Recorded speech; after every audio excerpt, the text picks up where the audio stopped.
Hello guys! So today magluluto ako ng tapa. Parang gusto ko kasing kumain ng Filipino breakfast. And ano ba ang sikat na Filipino breakfast? Siyempre, tapsilog. At bumili nga pala ako ng tapsilog ulit. So itong tapsilog na ito yung lulutuin ko ngayon.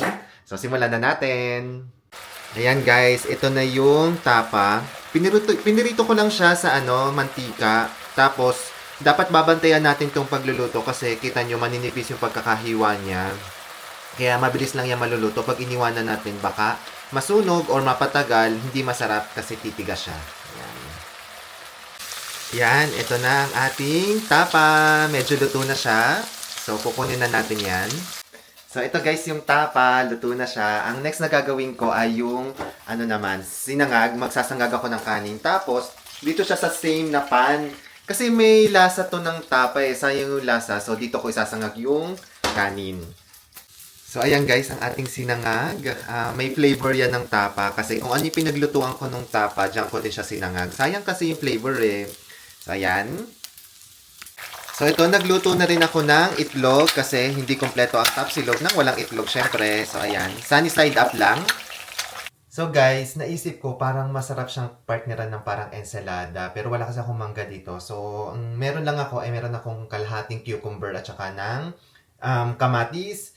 So, ito lang, paghahaluin ko lang siya para medyo merong gulay lang, di ba? So, gagawa muna ako nito parang ensalada. Tama ba? Ensalada yung tawag dito, no? Ayan guys, kakainin na natin yung tapa. Dahil parang feeling special ako ngayon, ang ginawa ko, parang gusto ko parang kakain ako as if umorder ako sa restaurant. Yan ginawa ko, nag-plating ako. Ito na ang ating tapa. So, meron tayong fried rice, tas meron tayong parang ensalada dito. Yung tapa natin at saka dalawang itlog. Yung itlog ko, gusto ko ganyan yung medyo hilaw pa yung gitna. O yung dilaw, ano ba yun, yung pula. Tapos, ayan. And then, masarap to syempre kapag merong Habibi collagen. Ito is calamansi. Ito yung favorite ko na flavor. So, kung gusto po ninyo, check nyo po yung comments o yung yellow basket po. Nandun po to. Masarap. So, ngayon tikman na natin yung ating tapa. Masarap tong tapa na to syempre kapag sasawsawan mo ng suka. Itong suka na to, nilagyan ko lang ng sibuyas. Yun lang. So, tikman muna natin tong tapa.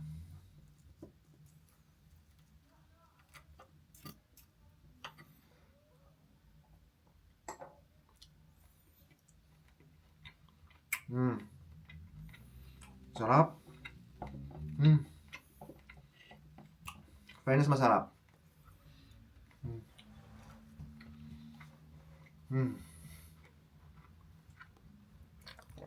Super approve. Grabe guys. Yung tapa na to, binili ko pala to dun sa Lamesa. Parang nagtitinda siya dito na parang Pinoy na nagtitinda ng mga Pinoy products.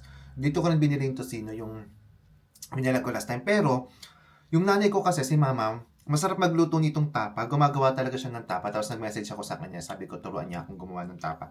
So, next time, gagawa naman tayo ng tapa. Sana maging successful kasi hindi ako marunong and try ko lang. So, ito, kain muna tayo ng merong itlog naman.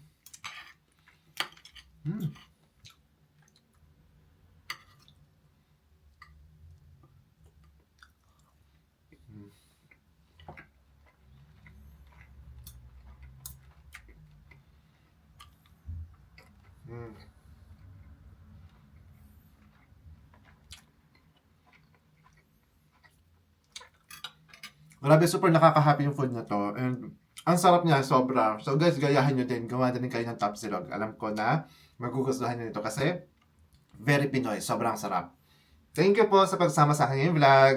Okay po, kain muna ako.